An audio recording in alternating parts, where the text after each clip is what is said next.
Welcome to the Neuropathy Support Group and Podcast. I'm Chris, and I'm so glad you tuned in. It's my hope with this podcast to help all of us gather information that might help those that need support dealing with this debilitating issue. Before we get started, let's get the formalities out of the way with the medical and privacy disclaimer. I am not a doctor or medical professional. The information on this podcast is from personal experiences and is meant for group support. Additionally, the information discussed is not meant to diagnose, treat, or cure any underlying conditions associated with neuropathy. All names here within are private and will not be shared with any outside sources. Please consult your healthcare provider before making any health decisions.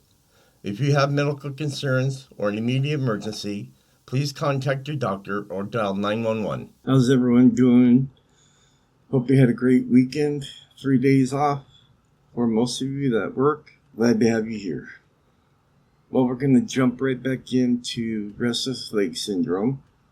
This time we're going to be talking about 8 tips for better exercise if you have restless leg syndrome. Let's get started.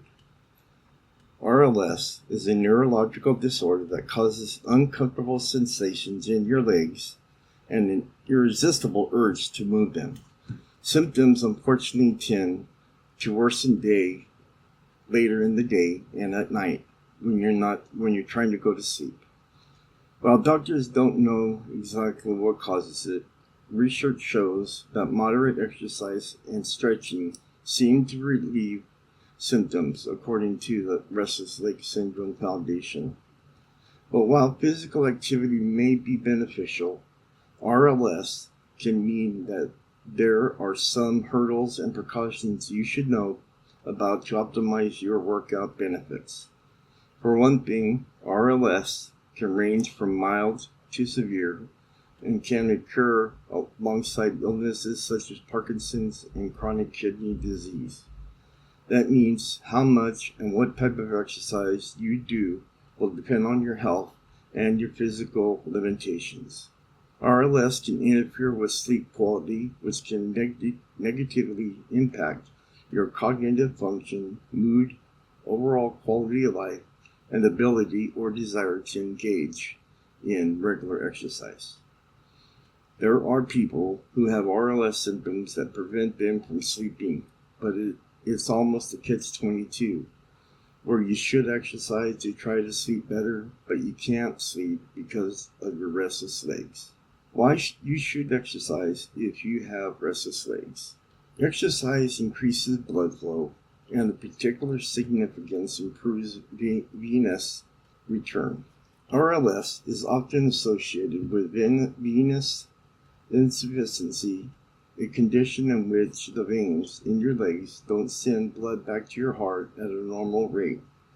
By exercising and moving the muscles and stretching, you're creating a pumping mechanism that will improve the flow of blood out of the leg and reduce the symptoms of this issue.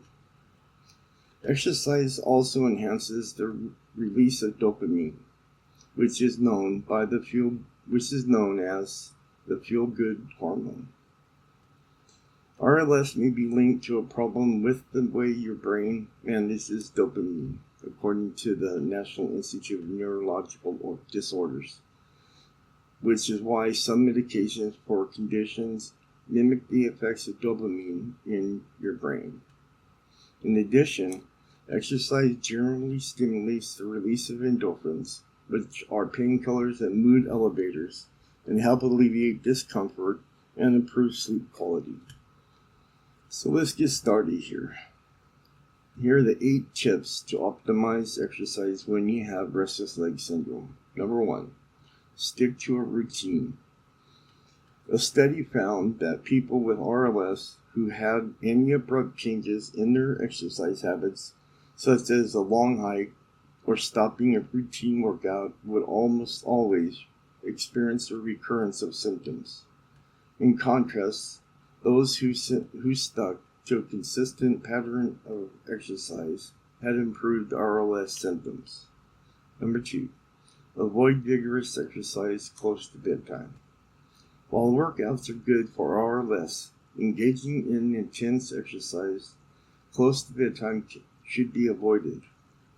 It can potentially increase the heat in the leg muscles and may also increase inflammation, which is bad for an hour or less.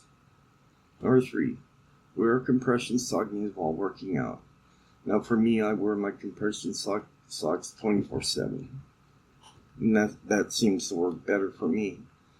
The stockings work with your muscle to pump blood out of the veins in your legs and keep it from pooling there. Pooled blood can contribute to the symptoms of restless leg. Number 4, choose moderate exercises. While vigorous exercise, particularly right before bed, can worsen RLS, research shows that moderate or light exercise programs during the day can help improve them.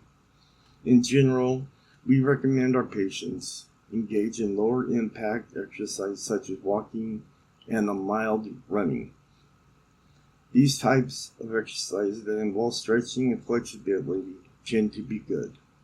Number 5, include lower body stretches in your exercise routine.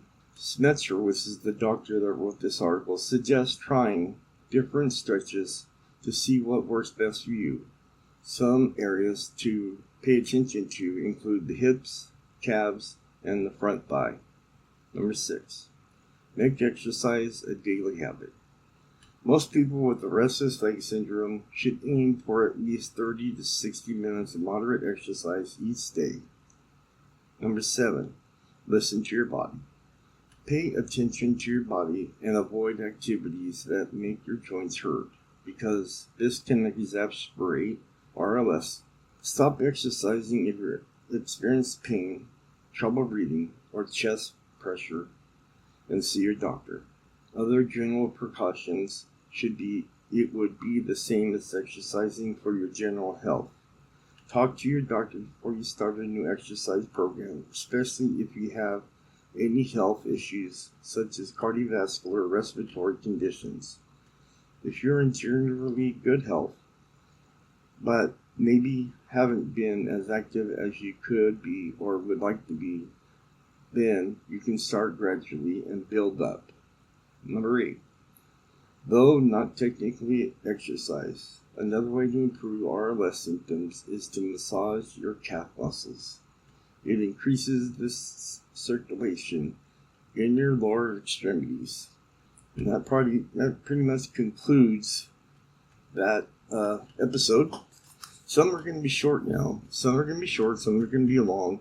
This one, it's about 7 minutes. And I like to keep them lower now because I've noticed from other people that bring talks forward, when you start getting into these higher numbers like 20 minutes, people tend to just kind of, move on and find something else to listen to. So with the 7-minute video I just gave right now, that should give you plenty of time to listen to it while you're cooking or working out.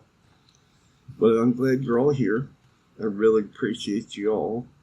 I'm hoping what I do helps you in some way to diminish some of your pain.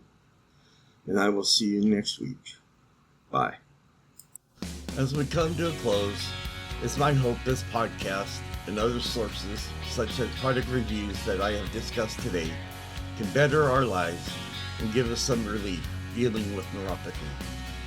This episode plus others are posted every Monday on Facebook, Twitter, Instagram, iTunes, Spotify, and Stitcher. And finally, whatever life throws at you, even if it hurts you, just be strong and fight through it. Remember, strong walls shake, but never collapse. Talk to you next Monday.